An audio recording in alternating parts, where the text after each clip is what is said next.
नारद जी पहुंच गए वहां और नारद जी ने तैयारी कर दी प्रहलाद की।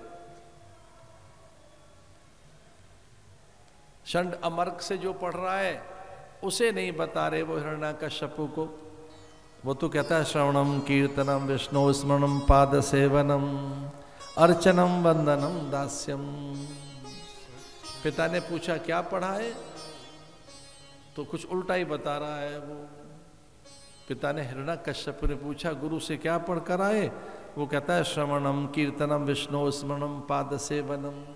भगवान का ध्यान करना चाहिए, जीवों पे दया करनी चाहिए, समता की बात कह रहा है, सभी में उसका वास है, वो निरंतर है, इसलिए किसी का अनादर न हो। वो यज्ञ की बात कह रहा है, वो संध्या की बात करता, सूर्य को अर्घ देने की बात करता, तो फटकार लगाई हिरण्याकश्यपु ने गुरुपुत्रों को कि आपने क्या सिखा दिया इसको, षंड और अमरक को। क्या मैंने तो कुछ और कहा था, आप कुछ और सिखा रहे हैं, उल्टी बात सिखा रहे हैं। लेकिन वो बालक चुनौती बनकर सामने आया और किसी अस्त्र शस्त्र से उसे मारा नहीं जा सका कहीं भी। बड़े प्रयास किए अपने पुत्र के नाश के लिए हिरण्याकश्यपु ने, लेकिन वो उसे मार नहीं सका।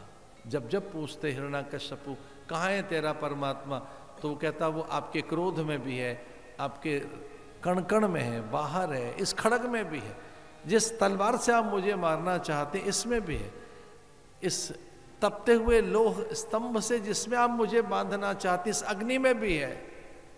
वो सर्वत्र है, हर ही सर्वेषु भूतेषु। वो एक भी कोना ऐसा नहीं है जहां परमात्मा न हो। खड़ग लेकर दौड़ा मारने के लिए कि यहां भी तेरा परमात्मा है, तो भगवान स्तंभ में से, खंबे में से खंबा फाड़ कर निकले और नरसिंह भगवान नरसिंह बनकर निकले कि देखिए वो नर में भी है, नारायण में भी है, वो मृग में भी है, और एक विचित्र वेश धारण करके भगवान प्रकट हुए।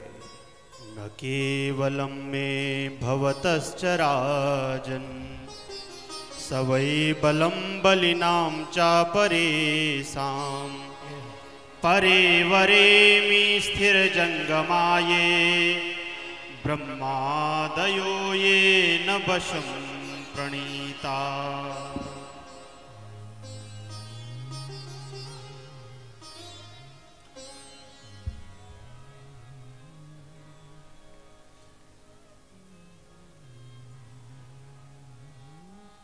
भक्त उसे कहते हैं जो भगवान की उपस्थिति को हर पल अनुभव करे, उसी को भक्त कहते हैं, और उसे फिर कभी भय नहीं रहता। भक्त उसे कहते हैं जो अभयता में रहता है। अगर भगवान की अनुभूति हर पल है हमें, तो फिर भय कैसा।